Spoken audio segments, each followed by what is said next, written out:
That's right, everybody. Welcome to another episode of Psycho's Platters, always powered by coffee each and every time. Yes, yes, thank you. Anywho, I hope everybody's doing real good. Yes. We've got Fred, we've got Brandon from Australia, we've got all kinds of fun. I actually stayed home today because I had a mini migraine this morning. It's all better now, but I hate doing that, considering I'm going to be off next week. But in a way, I guess I'm glad I did it because I had to call. The AC here went over the weekend, and it is in the 80s. Ugh, gross. So you'll have to forgive me for once. If you hear anything, I have a box fan that is off to the corner over here. I've got a fan up here just to try to keep me cool. Dig? Anyways, they're telling me it's the motor though, so they're probably gonna have to order it. I'm like, that's nice. That, and I have a little bit of a crack in my tooth. Oh, nice. So I called the dentist, and I have to, it doesn't hurt or nothing, but I'm gonna have to wait a week to be seen. Never ends. Penny lane in my ears, in my eyes, that's right. Anyways, I know it's a little earlier of a start time, but I just wanted to do it a little early today. That's all. No other reason. I hope everybody's doing all right. It's all I can ask for, right? I'm telling you, I went back to work yesterday, right? Yeah. I'm telling you. I don't know if the migraine was weather related or what. We've had some nasty storms on and off this weekend, but I never know when it's going to hit me until it hits me, you see. And by the time I got up at 5 this morning, I just was not feeling right. And I had to take a nap. It took me till like about, 11 o'clock or noon before my senses came back to me. Crazy stuff. In a little bit, we'll go off and explain the title of today's videos. Get your yayas out with a VC present for Psyko. Oh, you betcha. The person, of course, knows who is the deliverer of the birthday presents. We will talk about that shortly. Hello, Paul put $3 in slot machines, walked out with 100C. Look at you. Fantastic. That is pretty good. I'll tell you that right now. I haven't been to a casino in like 7-8 years, and I never bring, I go in for the free concerts when I go. So I purposely only bring $20 to spend. That is it. Whether I make money, beautiful. Believe it or not, knock on wood, I haven't lost money. I either just get back the 20 that I paid into by the end of whatever, or I make a little bit. I think like the most I ever made was like $50 off the 20, and I didn't spend it back in the machine. I took it. Mark, how you doing? Good to see you here too. Yeah, I know, like I said, a little bit of an earlier start today, just because, I'm not really 100% with it, so you'll have to forgive me. I did go to my follow-up appointment. I didn't have a chance to tell you guys this about my eyeball, but it's not doing as good as I thought it maybe was expecting, and they're saying something about that, something about my membrane of my eye. I may have to go under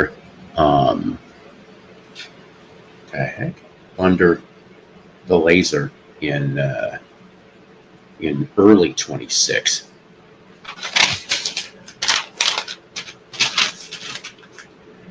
Well, joke's on you. I'm going to have some in a minute.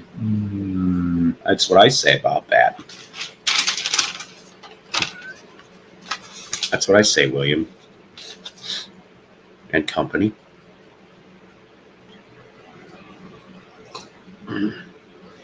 Oh, man. I'll tell you. But needless to say, yes, William is going to go on live here pretty soon. I normally don't go on this early.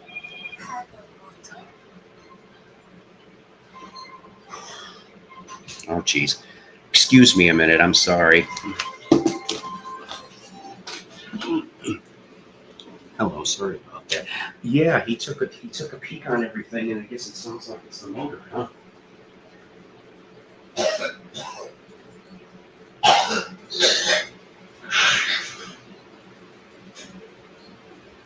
I will make sure my son will be here, so I'll make sure that he's up. Could you think late tomorrow morning then? Okay. No, I'll let him know that, and somebody will, no problem at all. Robert, okay. Listen, thank you for calling me. Yeah, I couldn't believe it. Yes. Well, we were hoping for the lever, right?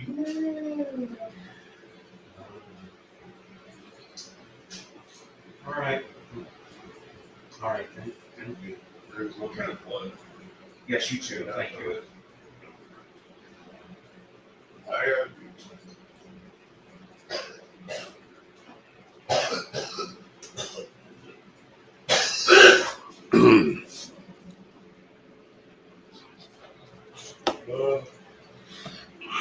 Sorry about that, gang, but I had to answer this. I thought they weren't going to call till tomorrow, but it has to do with the air conditioner. So he's going to be in the morning tomorrow. Hooray. Yeah, I know. Yes, we're here. What time? He'll be here probably now without, maybe with all I know. I don't know. Anyway, sorry about that, gang. But life goes on, it is what it is. All right. So I want to thank everybody for watching and subscribing. A new subscriber, although I thought I've had them before, but maybe not. Lavelle Andrew. Good channel, though. I watch some of his stuff. So welcome to the Psycho Platter universe. That's right. Always grateful to have you guys here. If you ever feel up for it, smash the like button. Please subscribe or check your subscriptions to make sure that you still have me in there somewhere. And if anybody feels like donating, that is always welcome for the cheap coffee, the cheap records, and to help offset that StreamYard fee, especially since my birthday's on Saturday. I'm hoping to do a birthday stream Saturday. That is not a guarantee, but that's what we're going to shoot to do. It'll probably be in the morning for Saturday as well. So that'll be what we're doing. Before we get into the title, I want to go off and I want to play a threefer. Yeah, threefer of Rare Rock Rewind. See, I can't even say that. We're going to go here to 1967. Yes, good old 60s, the Summer of Love. And this band here, the Brothers Grimm.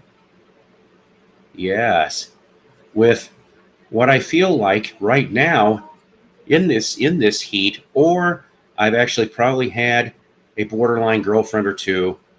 It's called Scuzzy. Oh boy.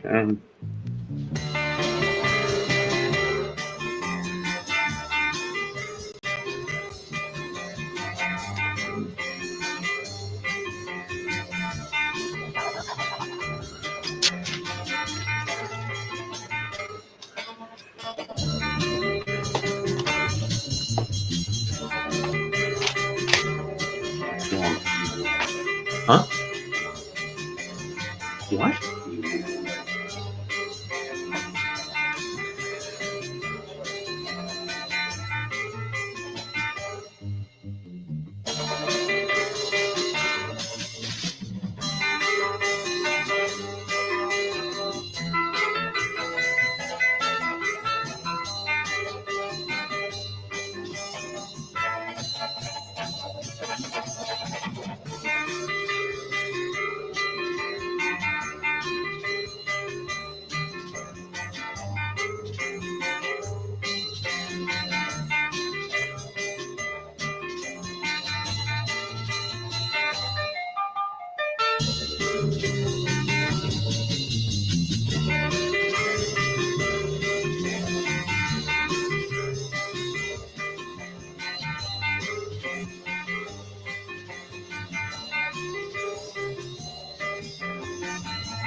I can make them eat each other if I want to.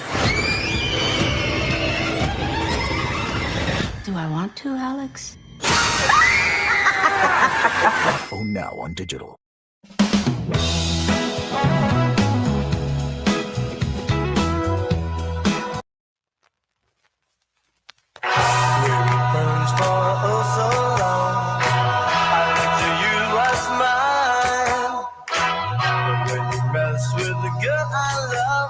It's time to draw the line. Keep your hand off of my baby. I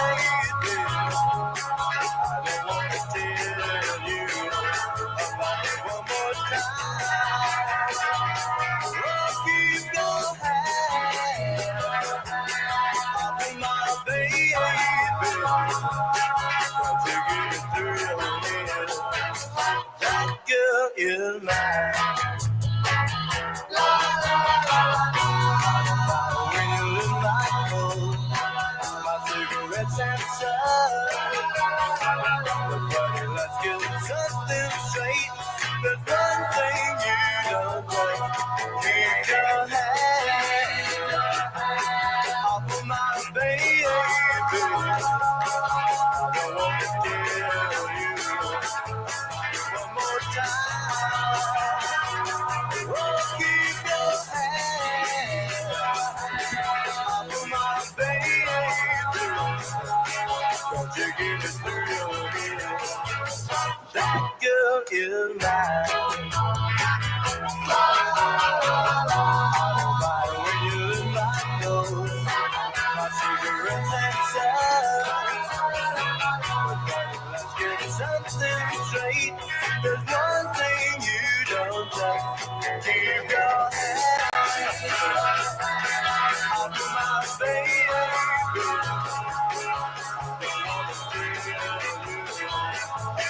One more time. Oh, keep your hand off of my baby. You get it through your head. That girl is mine. Oh, keep your hands off my baby. Oh, she's mine. Oh, keep your hands off my baby. Keep it off my baby. That's right, from Baton Rouge, 1967, Ye Old In Crowd. Keep your hands off my baby, that's right. Hope everybody's doing good.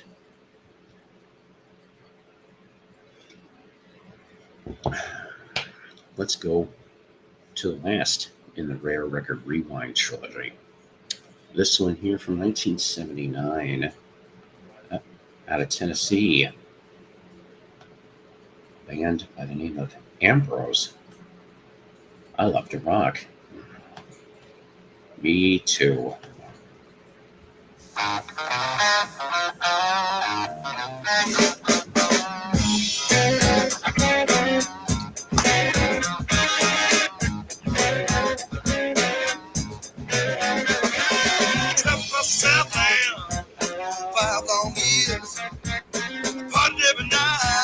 Very much. You're too kind.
Yeah, she was sleeping in the other room a little bit ago.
That's right. 1979 Tennessee Ambrose. I love to rock. That's right. Rock on indeed. Chris, rock on indeed. I appreciate the half a dozen people here. Like I said, I normally don't do early stuff, but it is what it is. All right. I'm going to start explaining some of the title here. Some of it you probably can figure out already, obviously. Was it a hit single back in the day? No. It was they only ended up doing 245s that Ambrose did. If I remember correctly, 245s? Maybe there was an actual album in 79, but they weren't around very long, nevertheless. So I ended up, I'm gonna tell you something. You know, I have gone on and off for the last 7 to 10 days when I've had the time, you know, in between all my medical type crap, to try to go and hit up resale shops or stuff like that, antique malls. I have not been very lucky in the vinyl, and now my VC birthday present is an album, which I'll show you shortly. I just found out that you were on. I was watching a documentary about Gary, Indiana. What a hellhole. Before I came on here, I was watching a mini documentary on Sean Lane, that great guitar player from the 70s to the O's. Yes, that's what I was watching before I started setting this up for today. Excuse me. Anyways, so I ended up finding a few cheap CD finds. Okay, is what I've got. I saw Walter Trout live in concert last night. Wow, he's still going. 74 and still going. Good for him, seriously. Oh, excuse me.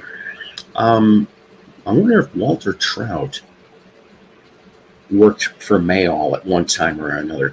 It seemed like a lot of the blues guitar players and other people went through the school of what I call the school of John Mayall. I wonder if Walter Trout was one of them. So needless to say, in the CD finds that I managed to pick up in the last week, this was probably the coolest thing of all. This is the deluxe edition of the 1970 concert album from the 69 tour of the Rolling Stones' Get Your Ya-Ya's Out. Now, oh geez, I'd be calling them, Chris. So the original release, of course, Jumblejack Flash, Carol, Stray Cat Blues, Love in Vain, Midnight Rambler, Sympathy for the Devil, Love with Me, Little Queenie, Honky Tonk Women, and Street Fighting Man. That's disc 1. Disc 2, which is unreleased stuff from those sessions. Prodigal Son, You Gotta Move, Under My Thumb, I'm Free, I Can't Get No Satisfaction. Now, the rest of it is B.B. King and Ike and Tina Turner set, because they opened up the Stones during that tour. So you have Every Day I Have the Blues, How Blue Can You Get, What's wrong, little? That's wrong, little mama. Why I sing the blues. Please accept my love. Give me some lovin', sweet soul music. Son of a preacher man, proud Mary. I've been loving you too long. Come together and land of 1,000 dances. The first 5 are BB, and the rest are Ike and Tina Turner review. There is a bonus DVD, which has the songs Prodigal Son, You Gotta Move, Under My Thumb, I'm Free, and I Can't Get No Satisfaction. Now, there's your cover here. Kind of looks like this till you. The DVD is a little loose, and it looks like this. It's kind of a neat little set, to tell you the honest truth. Except I hate that when the little. That's the only thing about CDs is those little center pieces do not want to behave. Especially this one. I got the same issue with that UK Paul McCartney All My Best. It's got the little spoke thing is all screwed up in the middle. Problem is, I'd gladly replace it, but you see it's a red tray in the McCartney one, so that isn't going to go very well. So let's see.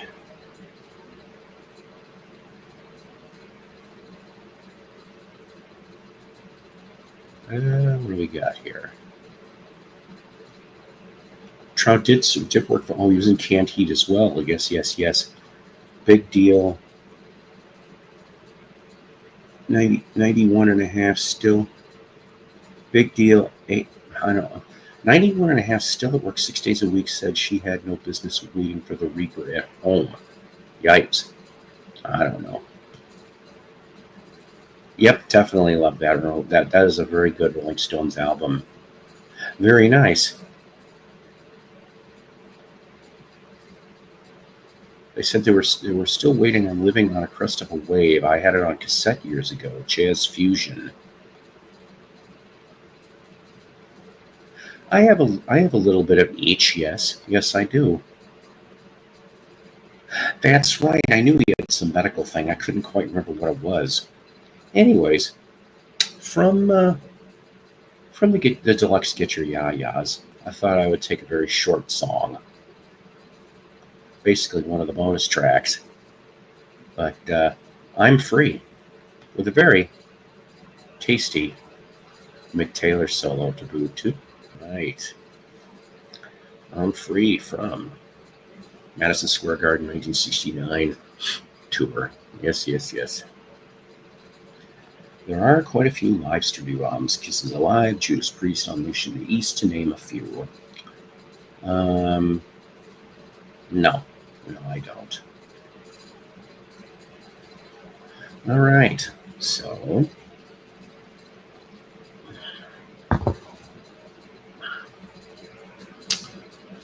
VC present for Psyko.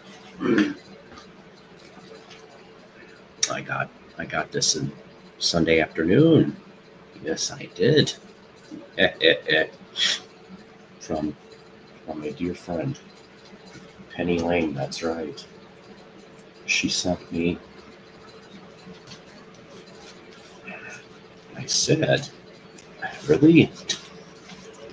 Oh boy. Okay. Boy, everything's just kind of going screwy today.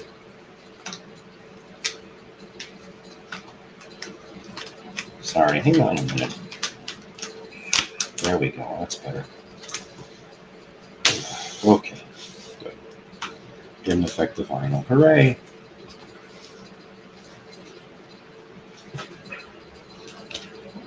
From 1967, Pisces, Aquarius, Capricorn, Jones in stereo.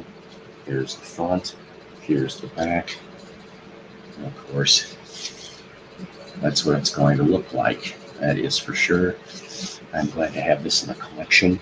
I do happen to have a mono one, which I was very blessed to find at a Goodwill for $1 back about, let me see, the wife was still alive, so 7 years ago or more. When's my birthday? My birthday is September 27th. It's on a Saturday, is what we're doing. Have you ever heard What Do You Want From Live? Yes, I have. It is good stuff. And yes, this is a great. The Tubes album's great album. So's this. They did go off and announce that October 2nd, I am told, is when the Super Deluxe Edition comes out. That is what I'm hearing, although, yes, definitely. Hi. Definitely. This, so I'm looking forward to it. I know that you can stream it in advance, and some people have, and they said that some of the alternate takes are pretty cool. Some of the songs are a little more psychedelicized, and they were played down a little bit in the 67 release. And also, I guess there is a different sort of version of Ryuji, which I am looking forward to hearing all of that. Indeed. Oh man. So I'll put this up. Yes, there will be on the special deluxe edition. I have not had a chance to peek at the track listing, but I'm going to tell you right now, I would rather spend my money on the special deluxe edition of Pisces than on the anthology. Get what I'm saying? That's right. So, in case you want to come up, Dudley, or Lisa, or anybody else for that matter,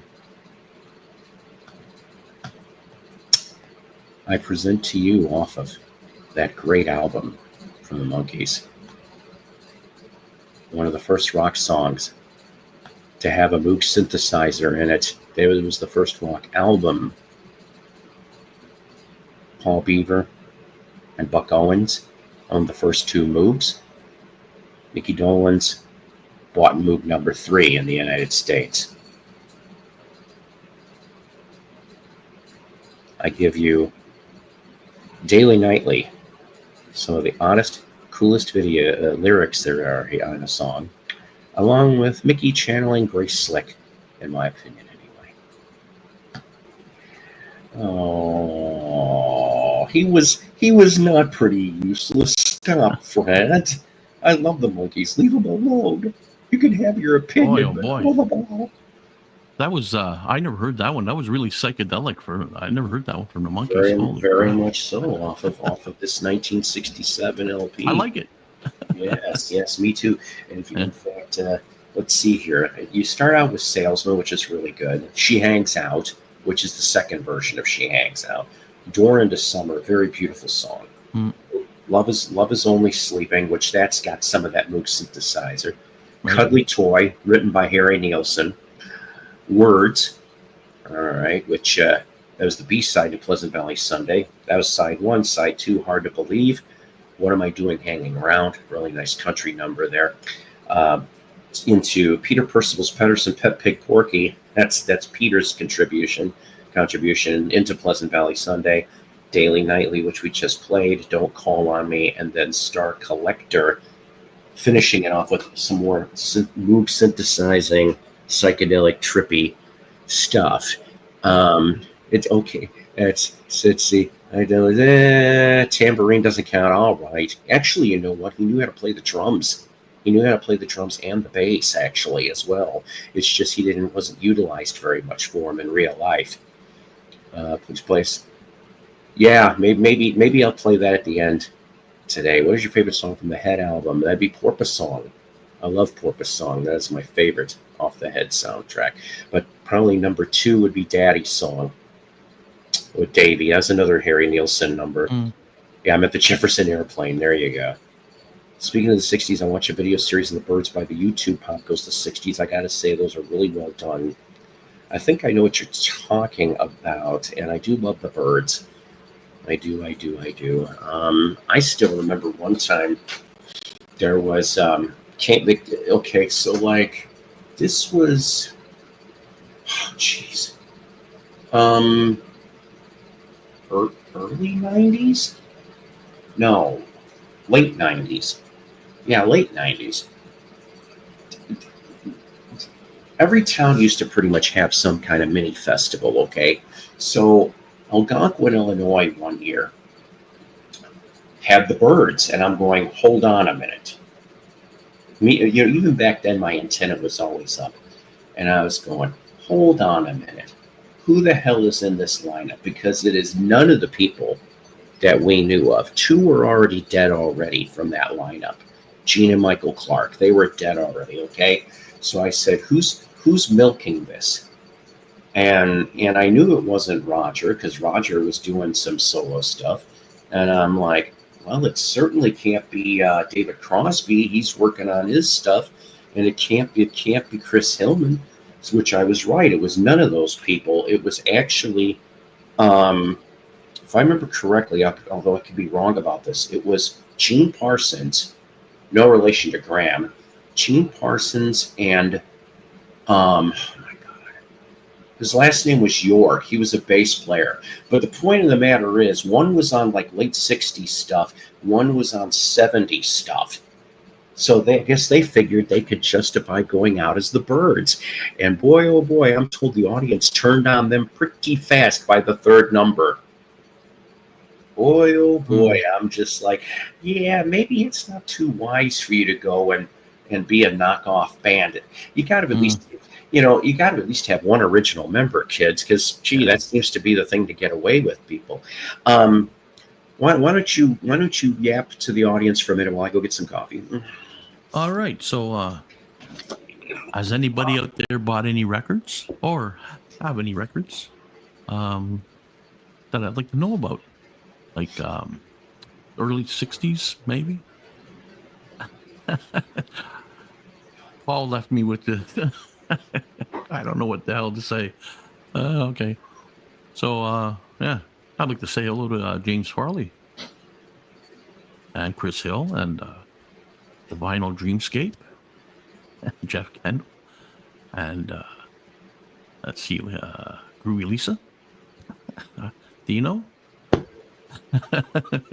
No respect, I get no respect.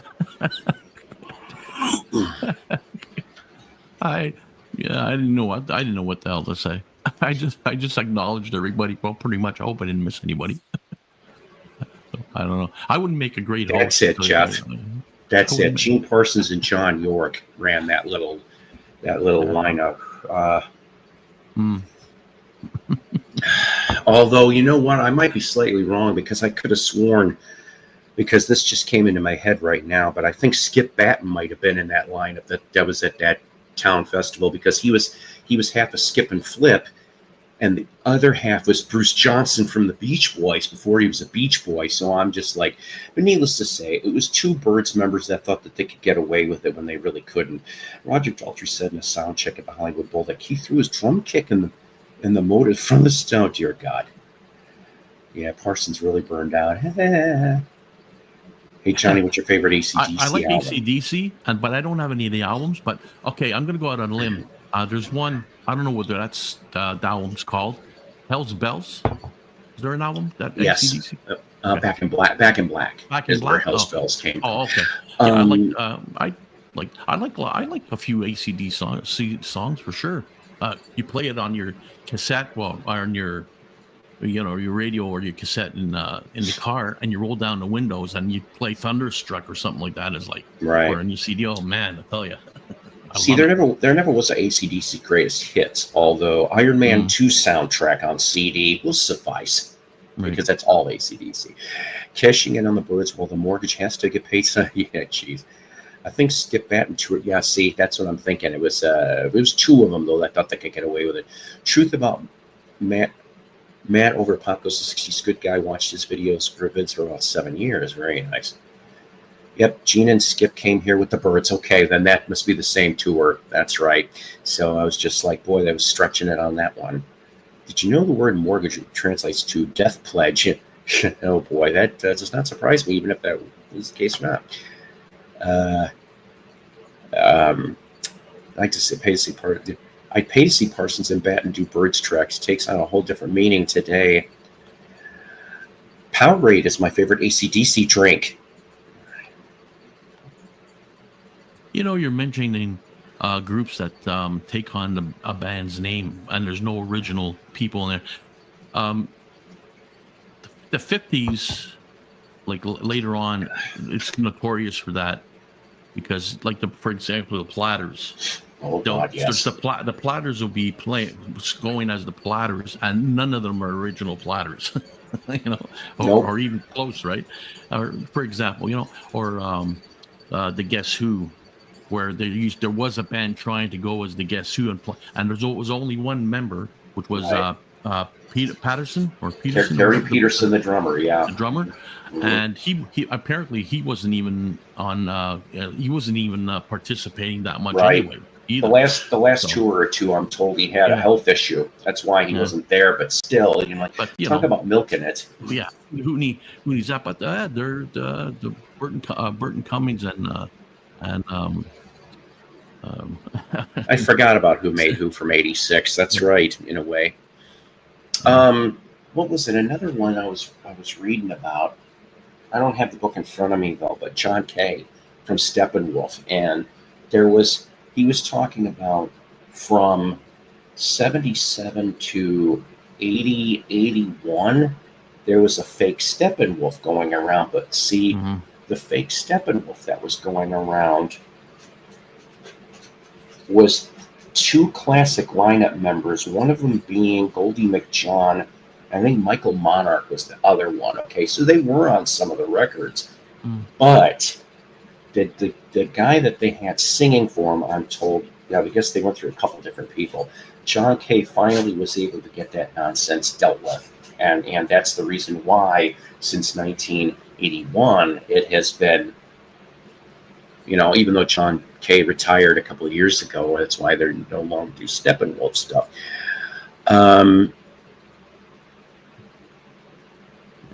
You have the last guess. I'm just, I only got to hear one track of that, but it certainly didn't sound like Guess Who, that's for sure. User was illegal in almost every country, and he was illegal in almost every religion except one. Rose Mervo, dear Lord, with the hotline. That's right. Roger McGuinn, Chris Hillman toured last year. That's right. 50 years of the country album, Sweetheart of the Rodeo. Yes. Angus Young is the only original member. That's true. That is absolutely true. Sweetheart of the Rodeo. That's right. But yeah, those. See, what was it? I just got done reading an article on the Platters. Okay, seriously. Actually, I think it was in Record Collector from out of the UK, I think. And when Herb Reed was alive, the last one standing, this guy was with him in that final lineup or two. And somehow, through the permission of the estate of Herb Reed, I am told next year they're bringing it back. And I'm going, and I'm like, but you see, at least the fans are going to know that yes, this is a tribute band, but even though it was authorized by the estate of Herb Reed, and I'm just like, all right, whatever, but yeah, the 50s artists. I mean, I think I told you about this show that I did not get to see this, but a friend of mine did at the county fair back in the 90s. The one night they had Paul Revere and the Raiders, which was Paul and whoever the hell in the 90s was in the lineup. But then they had Two Dog Night. That's what I call them, because it was no Chuck Negrin, but it was the other two. Two Dog Night. Yeah, Two Dog Night. And so I would have rather gone to those shows than this Platters Coasters. Who the hell? Platters Coasters? Drifters. That's what it was. So it was Drifters, Platters, Coasters, or something like that. It was the same people. Okay, they just changed outfits and some put fake mustaches on. I'm like, oh my God. And they'd be like, we remember this one when we recorded it in 54. I'm like, you pieces of shit. Right. There is no way that you people should be doing this. No. To anybody. Johnny, do you have a favorite Neil Young album? Oh Christ, I got the CD. Harvest Moon. I like Harvest Moon. I love Harvest Moon. Mary, my former fiance, gave me a copy of that, and I have the CD. Yeah, I've had that. I've had that for a long time. yeah, I think I finally got the CD too of that years later. Mm. But so let's see. More on the 45 finds, so to speak. The minus tonight's the night, Chris says. So I ended up finding from April 1993, Porno for Pyros, yes, which had half of Jane's Addiction. Here's the front, here's the back. And, you know, I thought there's some interesting music involved in it, although I'd rather be a Jane's Addiction fan than these guys. But, you know, it pretty much worked out, I guess, sort of well in the long run. I present probably my favorite track off of this album, and I just played it in the car a few days back, and I still kept going back to this one, which ended up being one of the singles. It's called Pet, and basically the lyrics talk about when the aliens come and they make us great pets, even if it is fucked up in the head, as he sings. So yeah, that's right, ladies and gentlemen. You too can get a signed Graham Nash album from his website, $15 in shipping. Go to Graham Nash's official website if you are a Graham Nash or Crosby, Stills and Nash fan. I have a signed vinyl Graham Nash, but I have not opened it. It is actually on a lithograph that was included in 2 or 3 solo albums ago he did. But I wouldn't mind having a CD like that. I like the song about Ted Bundy on Nothing Shocking. That's right. There you go. Ted Bundy needs his love symbol, even if he's no longer with it. Oh boy.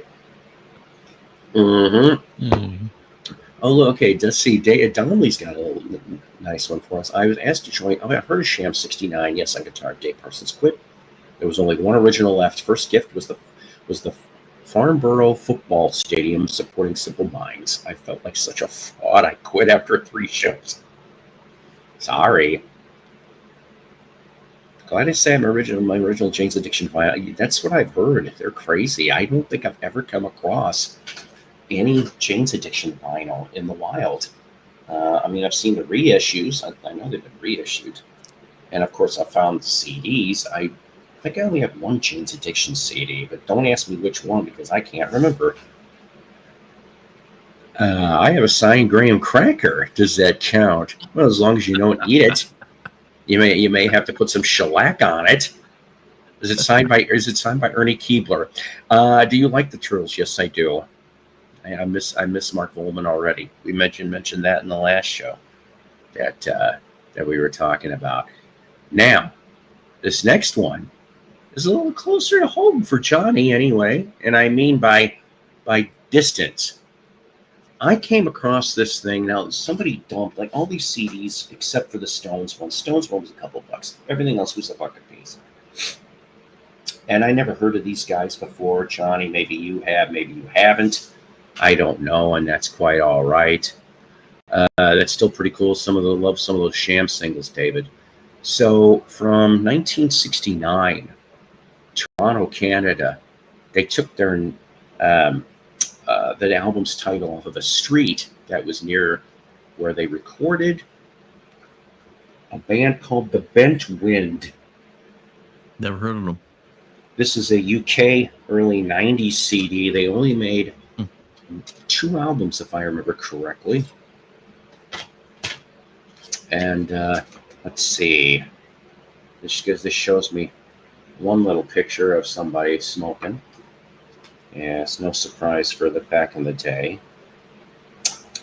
And then let's see here. Yeah, Kissing Spell was the name of they were out of Suffolk, England that put this out. But yes, there was a concert poster here, and I know you're not going to be able to see this really well, but it says Mother Tucker's Yellow Duck and Bent Wind. Dress casual, February 28th. Groupie price, $2.25, single $1.25. I thought that's funny. And then on the back, this is the Sussex cover. Okay, what the cover looked like. And then I cannot read this very well, but it says a 12-hour pop festival, 12 spectacular hours, 12 spectacular bands. Almost sounds like the K-Tel of concerts.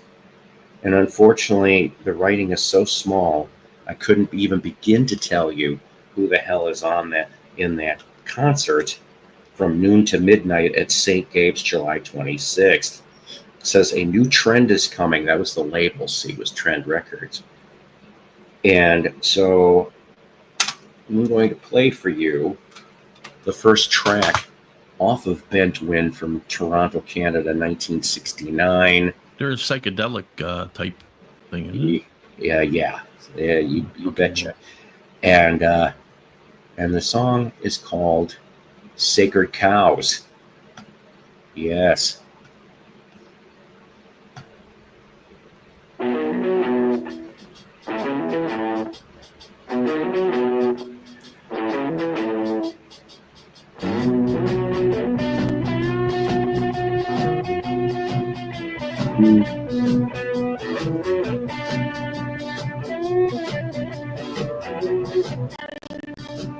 I like the guitar licks. Oh, yeah.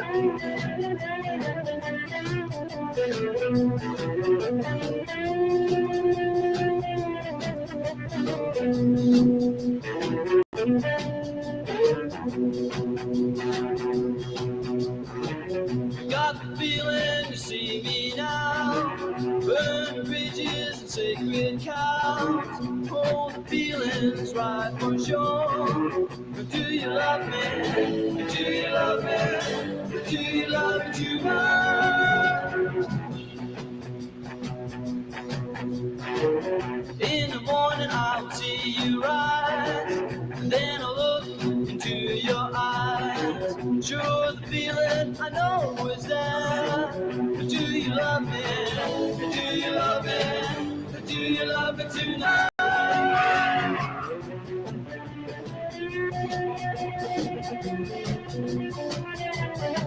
That's right. Also correct.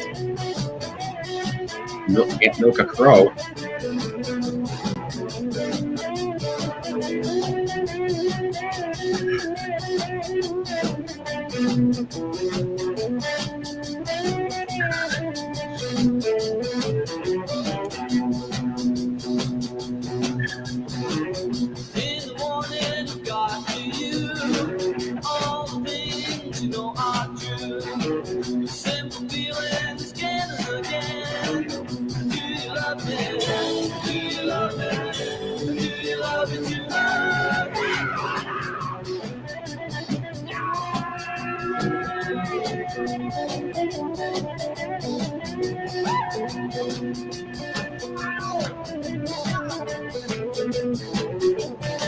I kind of like it, actually. I like the guitar playing. I play the guitar. Yeah, I like it.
Yeah, it's Elton Bishop.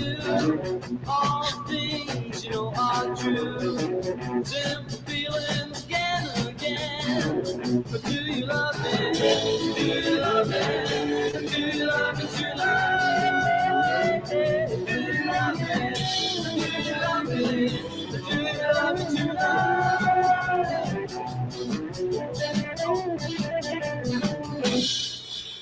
That's right. I like that, actually.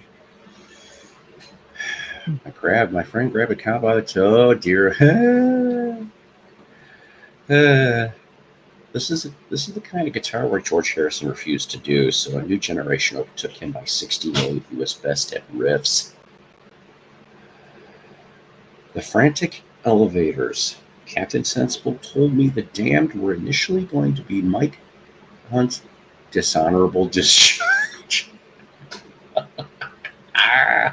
Oh, that's funny and god awful at the same time. Oh man, I'm telling you. Yep, see, even that. I'll tell you, it is hot. I'm sorry, kids. This is hot in here. It is the thermostat showing 88. It's brutal. I've got the fans going, but it doesn't help very much. I hope they can get that thing fixed, or should I say replaced tomorrow. That'll be nice. All right. Gonna do a load? Yeah. Okay.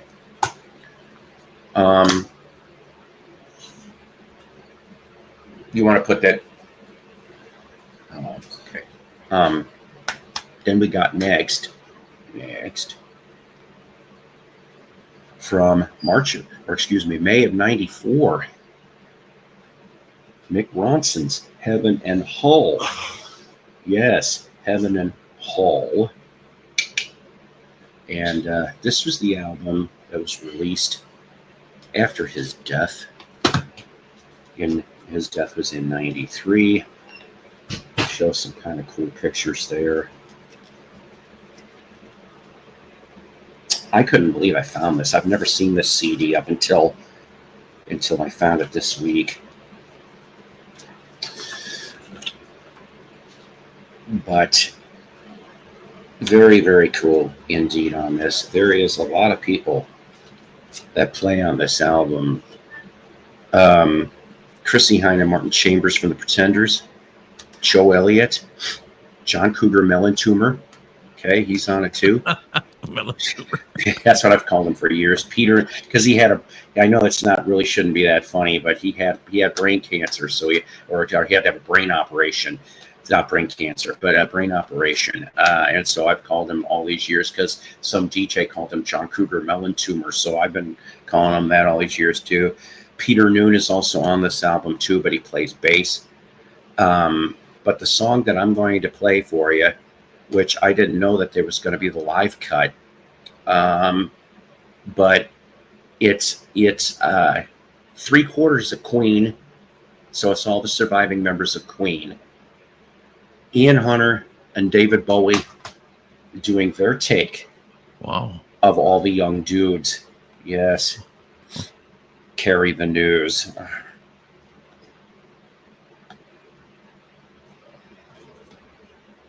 That's right. So there I said Ian Hunter, David Bowie, 3/4 of Queen.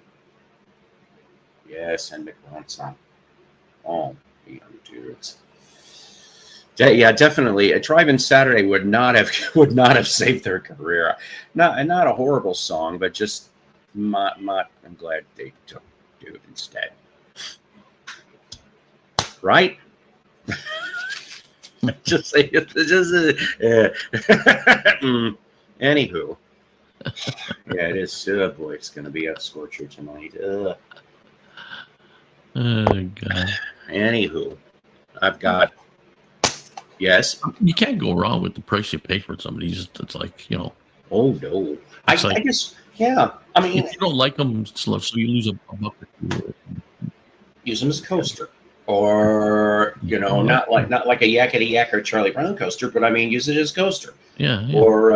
Or pass it off to a friend, an unwitting that you don't like. Friend that you don't like. Oh, I don't give stuff to people like that because of that. I just am like, here, maybe you like it, and if you don't, pass it on to somebody else. Bowie's wall-to-wall influence in my school, 72, 73, beyond glam rock, out on its own. That's right. Even musical chameleon is what Bowie was. That's for sure. Excuse me. Jeez. Didn't Def Lep do a track with Mick Ronson? I'm not sure about that. Like I said, I know Joe Elliott's on that Heaven and Hell album, doing backing vocals somewhere on that album. They told him in high regard. Yes, that's what I heard actually about that. The last CD Vine, I went a little out of my wheelhouse, sort of, only because I've heard the name. So, Greg Chiquito, Once in a Blue Universe. Here's the front. Here's the back. This is from 97, excuse me. God, I almost can't even read my writing. I didn't know this until I opened this up today, that it even came with a bonus little booklet where you could call and order these CDs if you couldn't find them in the store that you were visiting.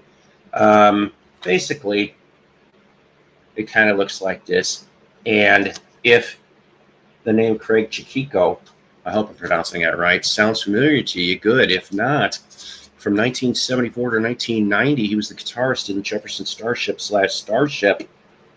Before leaving, he did a one-off album with a new band called Big Bad Wolf before he went in 93 and decided to be a all-acoustic jazz guitarist and a producer.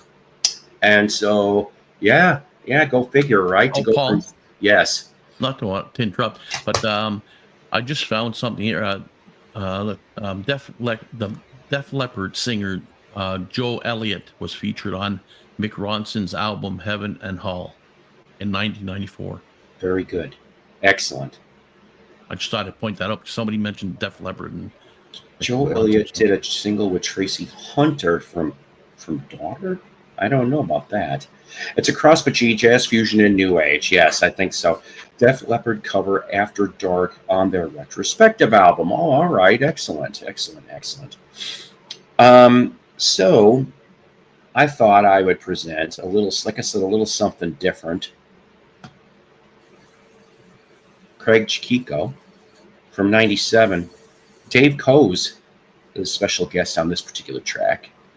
Some people know him in the jazz circles. I don't want to say I don't know jazz. I just don't know a lot about jazz. I dabble. That's about it. I dabble. But here is a song called Midnight Swim.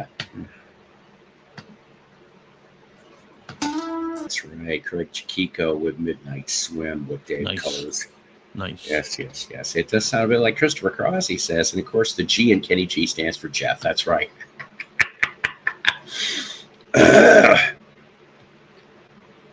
I'll tell you. I think of all the ones you just played, I think this one's my favorite. The best one, I think, in my opinion. Well, there you go. Spyro Gyra does stuff like that, too. What was it? The last batch of albums I came across, there was some Spyro Gyra, there was some Pat Metheny, there was even a Mo-Fi Al Jarreau, which I'm like, why? But and then there was some Crusaders, and then there was some Whispers and Dells in the box, and all of them there was something wrong with it. I was just I was like so ticked off. I would have bought the whole pile. Yes, someone did say Christopher Cross. And they're sailing, take me away. Ladies and gentlemen, for trivia purposes, Christopher Cross was for one night with Deep Purple in the late 60s. Richie Blackmore was sick on a Texas gig. Christopher Cross was in the audience, and they begged for a guitar player. And guess what? He delivered. The rest of that, even Ian Gillan was very surprised. He's like, he did really good. And yeah, so for one night, he performed with Deep Purple in the late 60s. You wouldn't think of someone singing "Take Me Away" type thing. Right. Wow. Yeah. That's Ride like the wind. Anyways. You never know. You never know. That's right. Just like who would have thought to go from Jefferson Starship to doing this. I mean, I don't know. I almost had a chance to meet him though during one of his CD signings in the '90s. I can tell you that much. He came to Crystal Lake, Illinois, which I was living in at the time, a little bit, and I can't remember why I didn't go meet him because I knew who the hell he was, but I was just like, wow, that he was coming to our little town just to do a promo appearance for one of his CDs. I had a friend of mine that actually went, and not much of a line, and he actually did buy the new CD because that's just what you do, and he also brought some Jefferson Starship albums to get signed, and he was very nice for all that stuff, I guess. Now, I heard that in the mid-2010s that several band members, I guess, attempted a lawsuit on, I'm not entirely sure on which band member exactly, but needless to say, it was settled out of court. Maybe that might be the reason why Craig hasn't been with them since 1990. I don't know, but I don't know. Supposedly he tried to be with Mickey Thomas or Paul Kettner's version, and there was always just something weird going on why he didn't go there. He had like a mini reunion, I think, for one day. It was him and Pete Sears and somebody else, and they played a gig in California together. Christopher Crossword, that's right. I'm surprised one of those albums was not called Crossword. Didn't Christopher Cross sing a soundtrack song from a movie? I can't recall. That would be from the movie Arthur with Dudley Moore. Yes, that's right. Oh, man. I don't know how you remember this stuff. I'm surprised myself. I can't tell you what the hell I did yesterday, but for some reason I can pull that out of my ass and tell you that. It's like a memory. I don't know, whatever, right? Anywho, hey, that's I get selective memory too. I can think I can remember some songs and think, but then when I'm asked to put the garbage out, I'd say, John, put the garbage out. I go, who's John? I knew Dudley would approve of that one. I did too. But we're going to we got one song left in the queue, and we're going to put this episode to bed here. I have seen Walter Trout over at the legendary Ludlow Garage last night. He was killer, 74 and still going strong, Sean. Yes, indeed. Wyoming Dave went off and suggested, he goes, that this song's got some really good Moog licks in it too. Yes, very much so. And so I'm gonna leave you with this one. Oh boy, hang on a minute. All right. That's right. What a trip. And exactly. Especially if you took the brown acid. Holy shit. I will go check it out shortly afterwards. Yeah. Oh, man. See, there you go. But that's like my favorite album. Was that whole Pisces Aquarius Capricorn Jones album. That's my favorite out of all of them. Because what you'd have next would come out would be in early '68. Birds, Bees, Monkeys, which there's some good stuff off of there too, but even though I don't want to say like the Monkeys started having a decline, but I guess in a way they did. Of course, they put out that one of my not favorite songs, D.W. Washburn. Oh boy, it was the last Monkey 45 to be in the top 40 by the time the show was canceled. And yeah, so it was like by summer '68, you're starting to see, a little bit of it until the end, But I thought that the third and the fourth album are really my favorites out of all of them, Headquarters and Pisces. So I what was it? I bumped into somebody at Barnes and Noble about a week or two ago, and she was at late teens. She had on a 4-button set of the Beatles from the cartoon Beatles, from the from the mid '60s, and I went off and I said, "Hey, I see you're wearing from one of my favorite bands." I said, "If you love the Beatles," I said, "you need to check out the Monkees." She goes, "Who are they?" And I'm going, oh, you need to check them out. Trust me, Yeah. you will fall in love with them just as much as I did with the Beatles. Mm. The Beatles love the Monkees, and the Monkees love the Beatles in real life. So I'm like, check that out. Hopefully, we have a new convert into the church of the Monkees. You know what? I liked the GTO that they had. oh, Oh, oh. what a beauty! What a beautiful car. I always said if Oh I my could get a God. 66 or 67 GTO, I Uh, would have made it into that and oh yeah, just what to a drive beautiful around in that. friggin' Ugh, ugh. and hey, those GTOs are friggin' powerful cars, man. Talk about muscle cars. Holy crap! That is a very, very good question. And I will tell you this: this one might be a bit much for casual Monkeys fans, but I would still suggest the Monkeys Day by Day from Andrew Sandoval. It has been reissued a couple of years ago.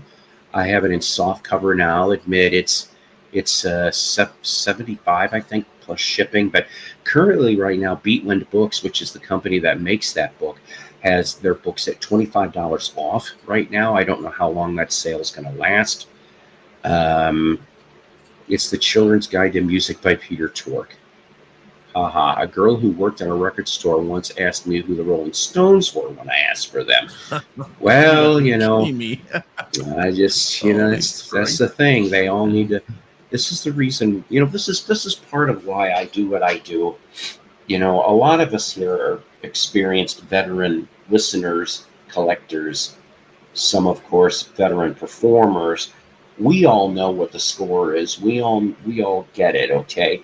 But as I've said, since I started this channel almost 15 years ago, music is a never-ending hobby and a never-ending learning experience. Oh From yeah, the that's day right. you're born to the day you die, whether it's your favorite stuff, whether it's stuff you've never heard before. Music is the common denominator amongst people in the world. Now, sure, some bands suck, some bands are universally loved, but see, that's the thing. Everybody's individuality, their personalities, everyone's got their own playlists, in You know, life, and I think that's great. Okay. you're spot on. You're spot on because when I started this DJing for the Doo-Wop channel, there were 40 groups way back that I've never. I was brought up in the Skyliners, the normal stuff Yep. that they do, right. And when I found some of these groups that are so obscure from way back, right, I thought to myself, holy crap. And some of them didn't make it. Some of them were some records were unreleased. Some of these groups were unreleased records, and I'm Right. thinking to myself, how can they possibly be unreleased? And it's just amazing the stuff I learned about the doo-wop era. The 50s, 60s, the early 50s. Yeah. And just amazing what you learn. Just like when I coming on your show, I was gonna just say that as well. I've learned a lot of records that I've never heard of before that you play. Some of them I don't like, but some of them I do Right. like. Some of them I thought, wow, pretty interesting. Mhm. For example, that one, the great Greg, Once Upon a Blue Universe. I've never heard that guy before, and I like Yeah. that. I really like that. Right. See, So it's example. so this is where you come. The Psycho Bladder Show. If you want to learn about obscure records. Music's a journey, and if you want to learn, of course, about excellent doo-wop, you go and see this guy here next to me, and Johnny G too, and a few Johnny others G is out great. there. Oh yeah. Yeah, he's Johnny G definitely. is absolutely fantastic. Yeah. And I I'm learned telling a you. lot off Johnny G. When I watch Johnny G and his shows, Mhm. and it kind of gives me like a little bit of well, I should do it I should do it maybe like Johnny G does, like minus the putting on the vinyl on the platter and and spinning it. Right. I do MP3 things, right, because Yeah. I could never do what Johnny G does. I mean, and he's got all the records that are very expensive, so I can't afford. But I still watch like how he does it and how he talks. How he introduces the song or the singer to the people that are listening. So I learn a lot from these guys too, right? exactly. And so I mean, like for example, this bent wind that I played. So yeah, that's they only interesting too. made they only made 200 copies of that Isn't that album back in something? Canada, right? Yeah, And they go. I mean, I'm reading off of Discogs just out of curiosity. Some copies have been known to go for $5,000 original vinyl, but wow, I'm like, this is the reason why. right, Okay, I will never give up CDs because right, it's all about the sounds. If I right, can find something on original vinyl, beautiful. If I right. can't, this does me well. True. And Mhm. it's music. It's no matter what form it is. Now, Right. are you going to see a cassette boom? No. Are you going to see an No, 8-track boom? No. no, Reel to absolutely not. reel? No. That would be funny. Are you going to see a wax cylinder boom? No. Yeah, imagine that coming Mm, to wax cylinder, all anthology 1 through 4. Oh boy. Yeah, that would be something to play her piano. mm. Some girl who worked in an emo record store didn't like, could not believe it. Johnny DJ, he does the He research for does. Yeah, everything he plays, and that's why yeah, we like him so much. yeah. I try to do some research on things. When I try not to just I try not to be a glorified show and tell. I at least try to throw stuff out there so that maybe some little nugget or two of truth will come out, and Right. then you guys can enjoy it. You know, so I do as well. I try to do the best I Yes. can, like finding out what year and what label they're on and stuff like that. But I'll be honest with you, I'm lazy when it comes to that. And It's plus all I right. don't and as far and plus like reading is not one of my favorite uh, things to do. I really Ah, I can't focus right on information. So mm, I find it kind of so I just like it there. I just go to Johnny G's and listen to him, and what the information he get those records, I'll write it down if I can or whatever, and and I'm sure he doesn't mind because he's part of he's I think he's with the he probably listens to the Do Up Cafe as well as, but he's top notch, that guy, yeah, for sure. yeah. I mean, I'm trying to think like the last record find that I found that'd be related to like your kind of stuff. And I let my buddy Doug Fields, host of the Vinyl Grotto, burn it to his computer. Um, at one point or another, EMI America uh, owned the Aladdin catalog, the Aladdin Records catalog.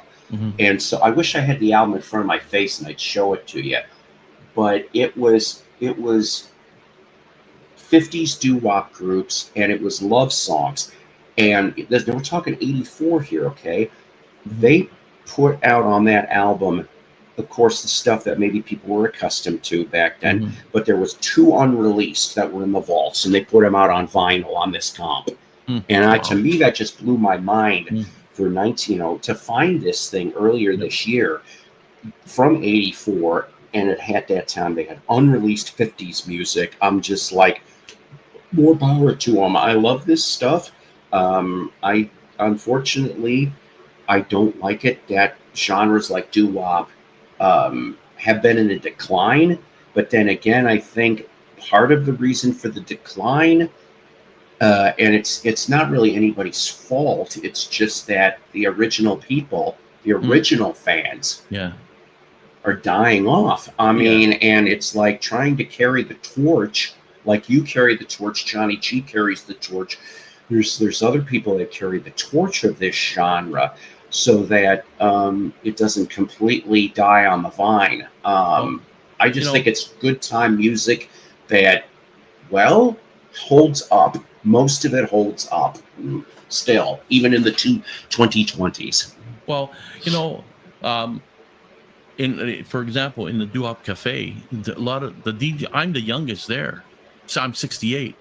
So that tells you something. A lot of these people that we've lost, quite a few DJs that really know their stuff that just passed away because they're old, right, older than I am. You But know that just there's on the PBS. If you watch PBS and you'll see these Duop shows, right?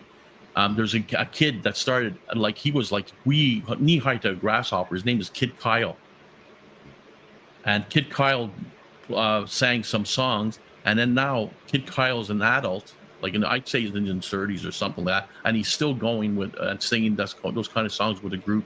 So there are some groups now that are still keeping it alive, right? Nice. So there, so it's not it. I agree in some sense that it is dying, but it's not gonna. I don't think it'll die completely because there's still a lot of people out there that are still collectors of this kind of music, and they're still interested in these songs, and I can, like, when I read the comments sometimes on some of these YouTube things, right? And some of the comments that people make, and they're saying, "Oh wow, I didn't notice. This is beautiful. This is," they comment on it, and they're way younger than I am. So it's not really. We're trying to keep it alive. We're trying to keep group harmony, vocal group harmony alive and stuff like that with the Right. and doo-wop alive and all that, right? And that's the thing. So one of the first albums I ever bought, 1973 or 74, I can't remember what year, but you're going to know as soon as I tell you. It was a double LP. I got it in the clearance pile at Woolworths. I remember, I miss Woolworths. The Dick Clark 2 LP comp on Buddha. Oh wow, Dick Clark thing. The 20 years from 53 to 73. Oh, that's and nice. Yes, and I don't know what maybe because I liked watching Bandstand. I think that might have been why I bought this thing. Yeah. And I played the hell out of both of those albums, okay? And I'm just sitting there going, I like a lot of this old stuff. Yeah. Then I found an album, it had like 20 original hits, 20 original stars, whatever. But it was on Ronco. I cannot remember the name of it, but it was an orange and yellow cover with a Wurlitzer jukebox in the middle of the cover. And there was... Oh, wait, hold on. I don't have it. Well, maybe do I do? No, I don't. Maybe I do. I'm not sure. But it's I think there's an album. There's an LP. Yeah, an album that from the 70s in the middle. Yeah, in the 70s. Yep. I think I have it. I'm not sure. And I love that album. I have it, but I'm not sure. Yeah, because I don't think there was any basically love songs and all that of the 50s something and stuff like that. Yeah, but they had, if you want to watch something, I'm not sure you heard of it. American Hot Wax, it's a movie. Yes, right? And then I've seen that. American Graffiti, two good movies to watch if you want to really hear some great music, right? That's right. It's not for everybody, but if you listen to the lyrics and stuff like that, it's pretty damn good. So I like AC/DC too. I'm not a strictly doo-wop stuff. I like I got a couple of Alice Cooper, 3 Alice Cooper albums. So I like that stuff too. So it's not like I'm a snob, that I just like this and not anything else. So, but I like some of the stuff. The other stuff. That's the one thing about music. So many variety. I was brought up in the 70s. Yeah. Or brought up in the Well, I was in 57. I was born. But I remember watching Ed Sullivan with the Beatles on. I wish I did. And so I was brought up with that kind of music, and then I was brought up with the 70s stuff, the 70s rock, which I really enjoyed. The rock and roll in the 70s was fantastic. Yep. 70s, I think, was the last decent decade. Yeah, you're right. I think they had the groups they had in the 70s were fantastic. Yep. I agree. Yeah. And I got to tell you something. I appreciate you being on here. I love everybody being on here, and as usual, everybody take good care. We're going to try to be on tomorrow night, but I'm not promising on that yet. Yeah. But everybody, it's time. I gotta relax because I can't. In my garage, right, going from the kitchen to my garage, there's a step that goes that's about this high from the doorway, and then it goes on to another step. While my dog was out in the garage, I was kind of playing, and I ended up missing the step.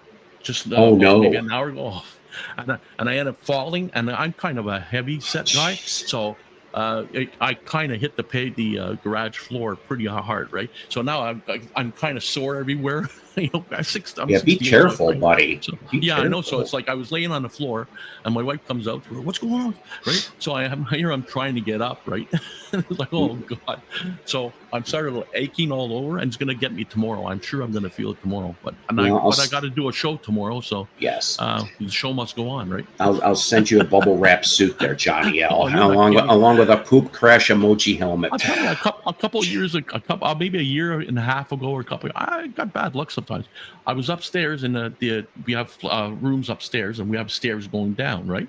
That come around like this, right?